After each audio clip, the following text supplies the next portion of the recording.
Well, good morning and happy Thanksgiving and Merry Christmas all at once. I'm so glad you're here. Welcome to First Orlando. Those of you on the stream, it's great to have you. Next weekend is going to be phenomenal. The Christmas presentation, the story of Jesus' birth, told in the most fabulous way. This church is really good at telling the story. And we're going to celebrate and worship Jesus next weekend. We hope that you come back and bring friends. And as far as that goes, this is a season of make-believe. You ever heard that? Christmas is a time of make-believe. It is. God does the making and we do the believing, right? I mean, God is working and moving. And sometimes He's moving so close to us, we never see Him. The stories we're going to see in the next few weeks are true stories. But they're stories that maybe some might miss if you're just focused on one night in a manger. There were things happening all around, and even those involved missed it. I think it's kind of cool when we walk in this place and we gather. We don't know what's happening in the family in front of us. We don't know what's happening to the person sitting to the right of us. But God could be doing some amazing things, but sometimes we miss it. So let me tell you a story about our family room. Our family room is not that big, but we have a fireplace. Okay, let me show you. Now, this is a still picture. It's not high resolution, obviously, because we had a video going. There was a little dance party happening, and so I just took the video and paused it. There's the fireplace. Okay, we use it 2 times a year here, every year. So, hey. We like it when those days hit, and we got to use it once this week. So there's the fireplace, and that's my daughter-in-law, and I mean, we got everybody just hanging out in there, and that's where we spend a lot of time with family. I began to hear something a couple of years ago in there during the summer. I'm like, man, what's happening? I thought it was in the roof, maybe something's going on, and so I didn't think much about it, and I came fall, and I'm going to clean the fireplace just to make sure it's ready to go. Look what I found.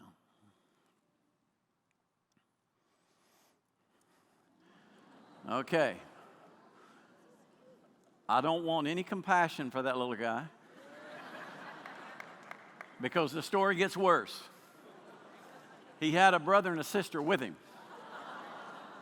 He was born and raised in that fireplace.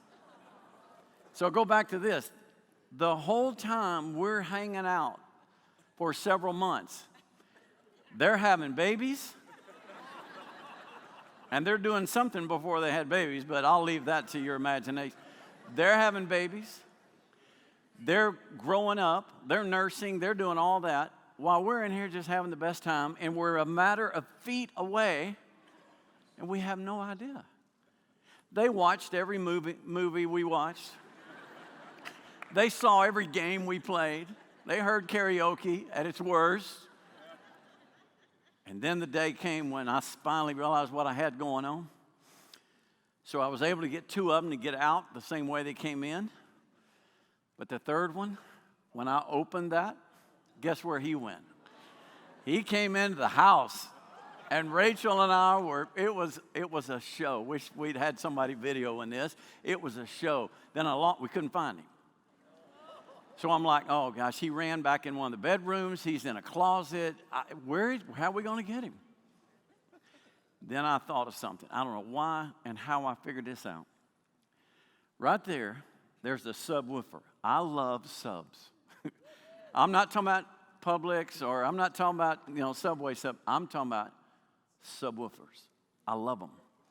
I want to hear it and I want to feel it, okay, when something happens. So I got a big one sitting right there. For some reason, I went over and I looked. And there's a porthole in every sub. It's got to breathe. He went in that sub. I was horrified. Not for the squirrel, for my sub. He's in there. I take that thing out in the backyard.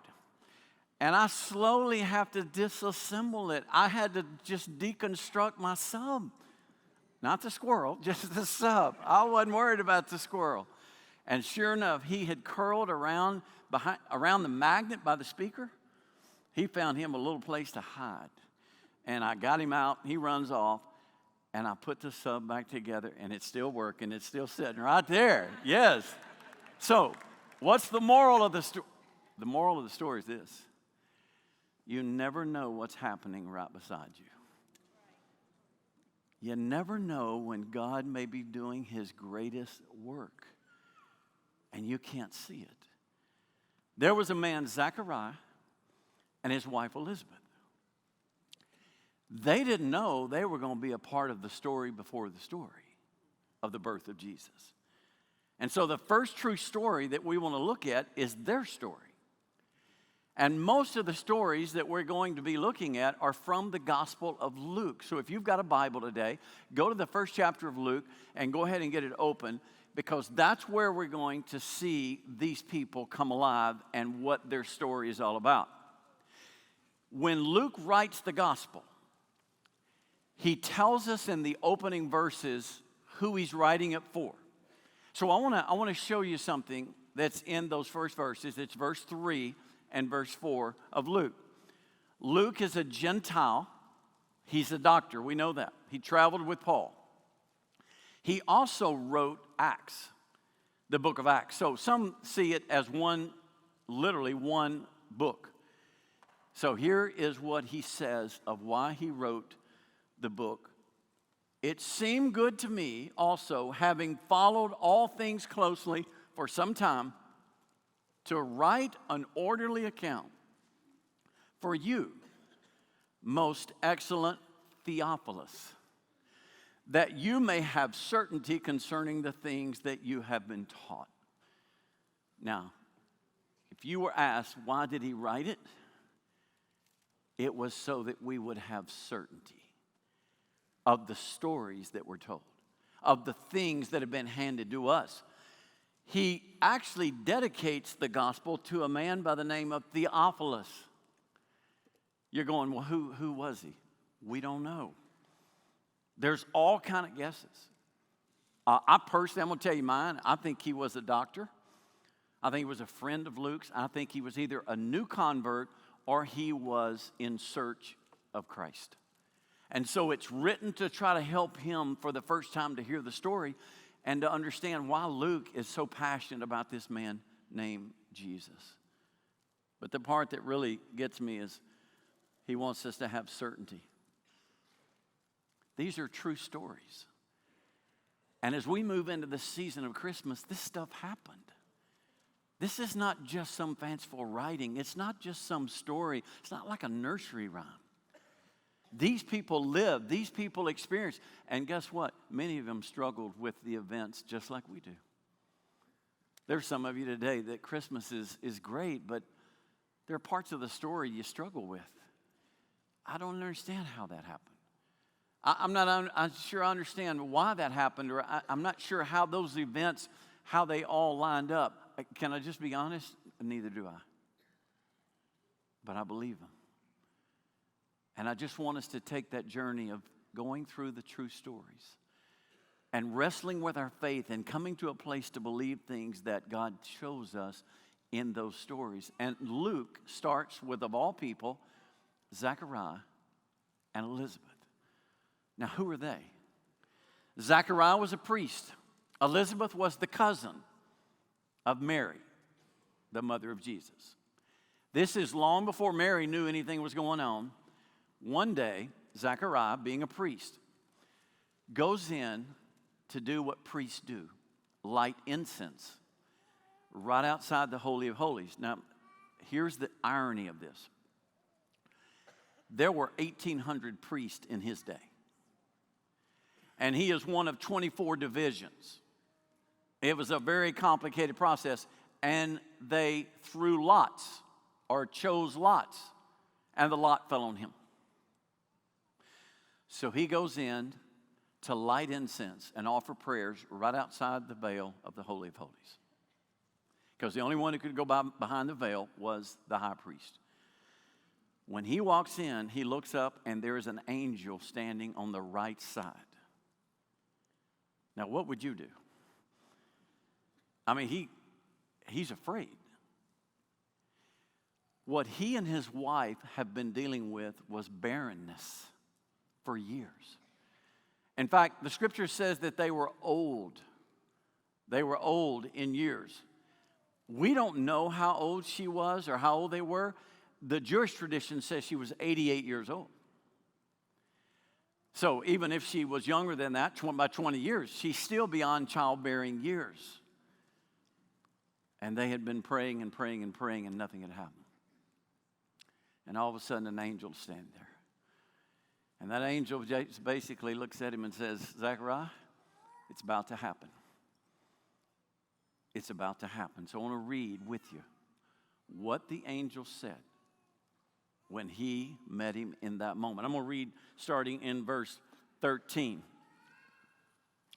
But the angel said to him, don't be afraid, Zechariah, for your prayer has been heard.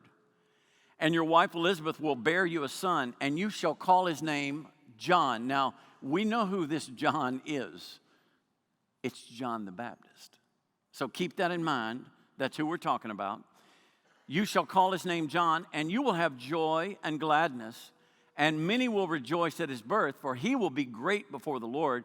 He must not drink wine or strong drink or energy drinks like Monster and Red Bull, and he will be filled with the Holy Spirit. So basically, the Lord's just saying he's going to have a vow that he's going to keep himself very, very clean and very usable to the Lord. And then he says, and even from his mother's womb, he will be filled with the Holy Spirit. And he will turn many of the children of Israel to the Lord, their God, and he will go before him in the spirit and the power of Elijah to turn the hearts of the fathers to the children and the disobedient to the wisdom of the just, to make ready for the Lord a people prepared. So basically, he was the forerunner of Jesus. He was the one that comes out of the wilderness, man that ate locusts and honey, dressed like a wild man, showed up and said, prepare ye the way of the Lord. An incredible story. By the way, Jesus says about John the Baptist what he never said of anyone else. He said he is the greatest of those born of women. The greatest. So we're talking about a giant, literally. Now watch this. And Zechariah said to the angel, how shall I know this? For I'm an old man, and my wife is advanced in years. And the angel answered him, I am Gabriel. I stand in the presence of God, and I was sent to speak to you and to bring you this good news. And behold, you will be silent and unable to speak until the day that these things take place, because you did not believe my words, which will be fulfilled in their time. Now, he walks out. The priest always gave a blessing after he would offer the incense. When he walked out, he couldn't say anything. Because we just read it. The Lord said, because you didn't believe, you're not going to be able to speak. I personally believe, and there are a lot of scholars that agree, that he not only was mute, he was deaf as well. Because they were communicating by signs with him. So he goes out and he can't say anything. So what is it we learn from Zechariah's story and the story of Elizabeth and the struggle of their own barrenness, but also the struggle to believe when God shows up? I love the way Gabriel goes, oh, by the way, I hang out in the throne room of God, and he sent me here, so you might want to listen to what I'm saying. And yet, Zechariah couldn't believe. He didn't believe. Can I just tell you that there are lessons we can learn from some of the struggles with these stories? Number one, God's not just working in his story, he's working in your story. We always think that God's doing something for somebody else or God's doing something else, and it really doesn't apply to us. Zechariah kind of had that feeling that, well, God, you're doing things for Israel and for everybody else, but it wouldn't involve me. Yeah, it does. You know why? Because your story is a part of his story. You want to know something crazy about this story? When the lot fell upon him to be the one to go into the temple that day for the incense, did you know that priests only got to go one time in their lifetime? One time. And it just so happened that was the one time Gabriel shows up. God had him in the plan. This was orchestrated by God. God already knew what he was going to do, and that Zechariah and Elizabeth were a part of that plan. Sometimes I want to remind you that God's working in your story because your story is connected and it's a part of a bigger story. So during this season, remember, God's not just working on his story, he's working in your story. And you are a part. And our story is much larger than anything we could ever imagine. And for some, you think, well, my time is past, or maybe God wouldn't be doing that in me. Remember this, when you think the story's over, God is just getting started. They were 88 years old. You don't think God could have found a young priest? You don't think he could have found a young couple somewhere that was childbearing age? Well, sure he could have. But he chose somebody to do something that only God can do. And the story wasn't over. It was just starting. The second lesson that he teaches us is waiting is not a waste, it's necessary. Waiting is not a waste. How many in this room know of at least one thing you've been asking from God and it's yet to happen? Let me see your hand. Wow. A lot of hands. I cannot tell you how many times I have heard stories, I have lived the story, praying for something to happen, and it just wasn't happening. And so what do we normally conclude when he doesn't answer with a yes? We conclude that he's not listening. He doesn't hear us. Or we conclude that maybe I just don't understand God. And all of those had to go through Elizabeth's mind. Every one of them had to go through his mind. Like, what are we doing wrong? But here's what he didn't know. Now follow me. They were both waiting for a child for them. They were both waiting on the Messiah to be born. What they didn't know is that the two stories were very connected. It was through the birth of their child that would prepare the world for the birth of the Messiah, Jesus. They never could have imagined that. So the wait was a period of time where God was doing something and preparing a world literally to receive John the Baptist as well as Jesus. So here's the deal. He can't speak for 9 months. God said, okay, because you didn't believe, you're not going to speak for 9 months. And it's also a sign. So I'm going to ask a question and tread into some dangerous territory. Ladies in the room who've been pregnant, how many of you would like for that to have happened to your husband when you got the word? Yeah, thank you, ma'am, for being very honest. I noticed she's sitting by herself. I don't know what that says. Just kidding. I mean, he couldn't say anything. How awesome would that be, ladies? I mean, can't say a word. So what was the point of that? Was the point God just wanted to say, okay, I'm going to get you for that because you didn't believe. You're not going to be able to say anything. No. It's a lot bigger than that. I don't know about you, but for me, that'd be one of the worst curses that I could have, that I couldn't speak. I mean, when there's nothing left to be said, I'm still saying it. I mean, let's go. Let's talk. He couldn't say a word. It's been 400 years since the prophets spoke a word from God to the people of Israel, and now finally God gives a word to them, and he can't tell them. Man, I can't imagine what that was like for him. But here's what I know. Listen carefully. He learned in silence what he couldn't learn in the noise. He learned in the silence what he couldn't hear in the noise. That silence was not wasted. That waiting period was not wasted. He was learning. He was hearing God. And maybe during this season of all seasons, maybe it's okay if we get a little time and we don't speak. We just watch God. And we just listen to what he's saying. In fact, Paul said God was waiting on the fullness of time before Jesus was to be born. In other words, God had a plan. Everything was working to the plan. And so our position ought to be just, hey, God, we're faithful. Whenever you show up, whenever it happens, it happens. Our waiting is not waste. It's a part of your plan. And the third thing, the last thing, nothing is impossible with God. The Christmas story tells us that. Everything about this story tells us nothing is impossible. You've got a couple in their 80s, perhaps. They're giving birth. And then you've got another story that their story impacts. Their story blesses. So when we are struggling with this, it's okay. Just remember, God's promises are bigger than our doubts. So as big as your doubt may be, you've got to believe that He can do anything. He promised it. So do you know what happened with this story? The story of Elizabeth and Zechariah. The angel told to Mary, the mother of Jesus, to encourage her. So let's just timeline. After Zechariah comes out and he can't speak, he goes home. He celebrates with Elizabeth that they're going to have a child. And then Elizabeth goes literally into a moment of hiding.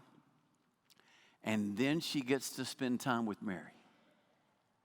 When Mary comes in, the baby in Elizabeth's womb, John the Baptist, when he heard Mary was expecting the Christ, what'd the baby do?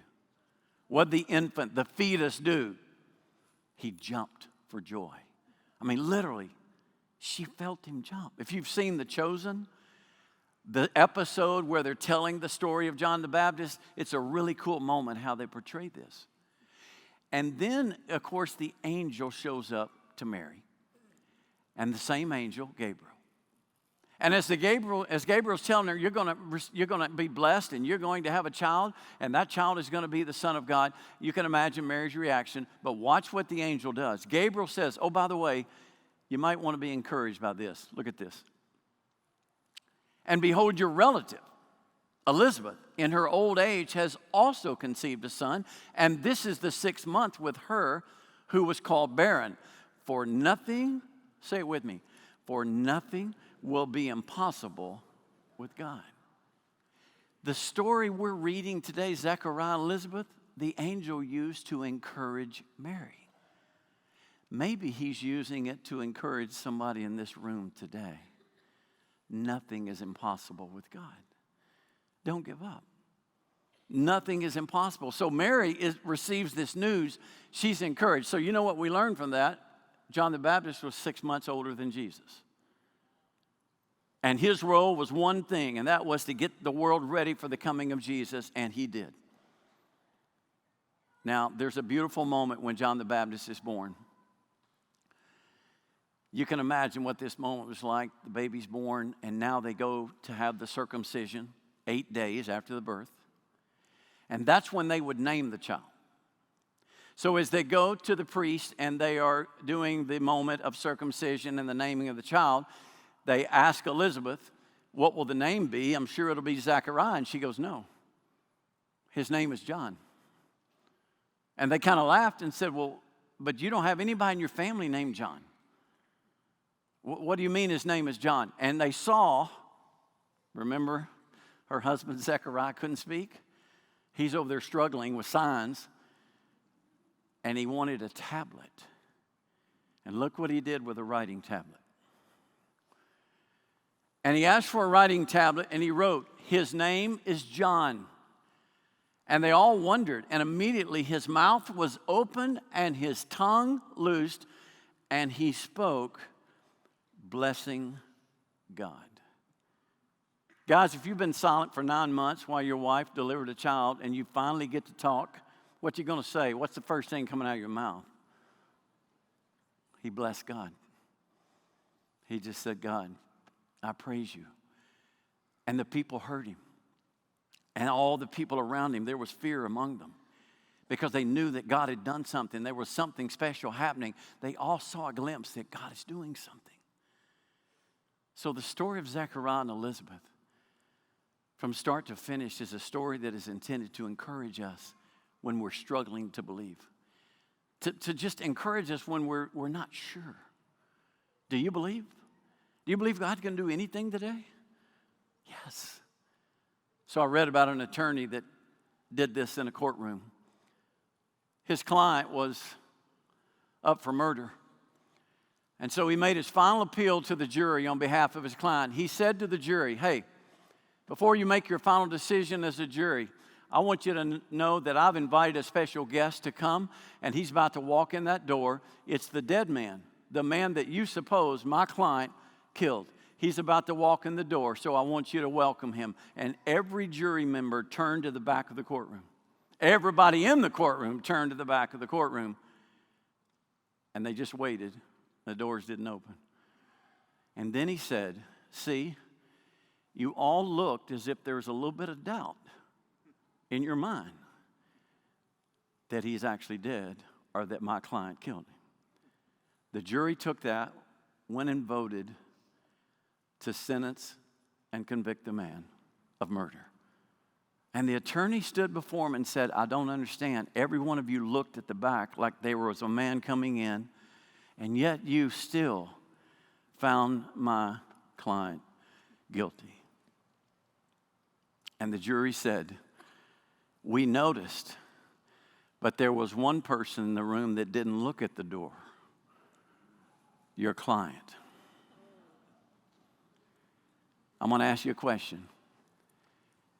If God were to say this morning, I'm about to do something, I'm going to have them walk in the room, if I'm about to show up in person or whatever it is, how many would turn and look? In other words, is there still that anticipation, expectation that God can do anything? That's what this story is all about.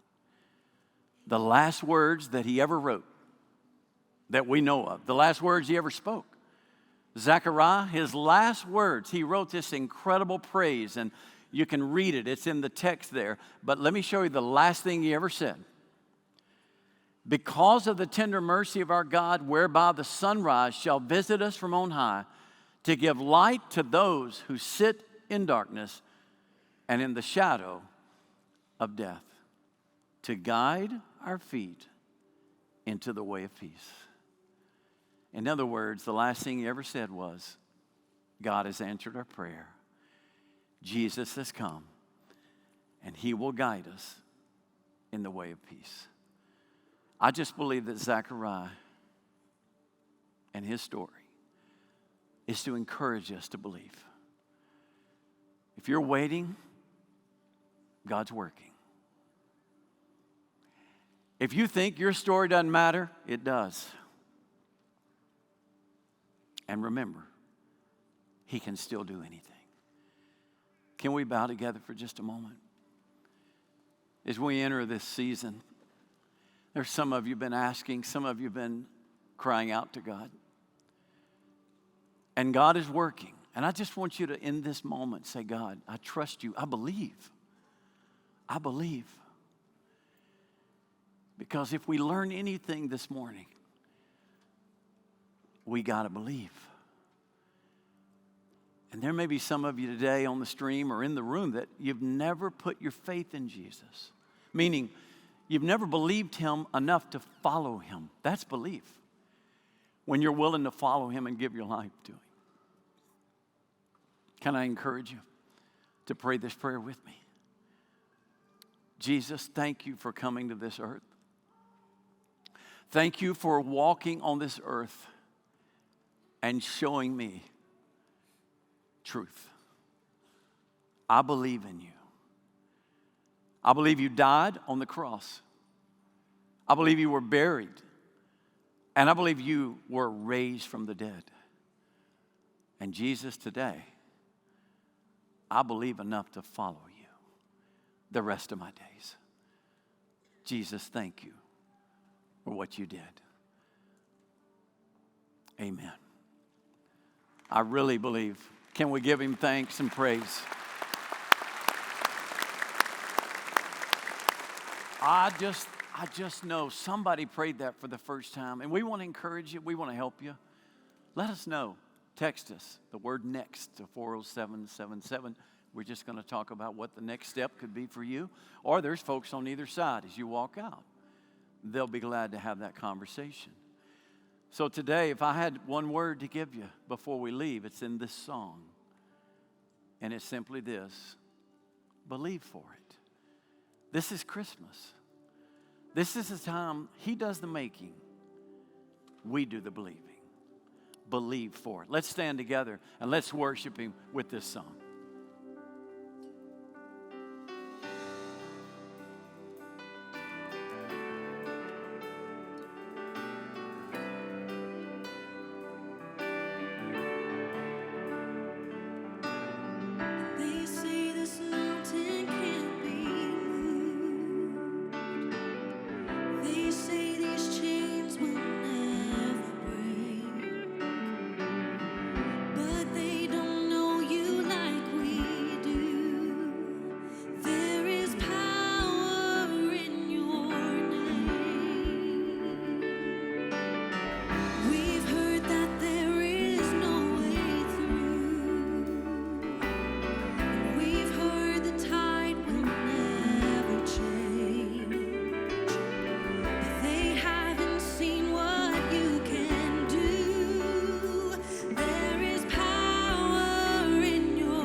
God, we believe.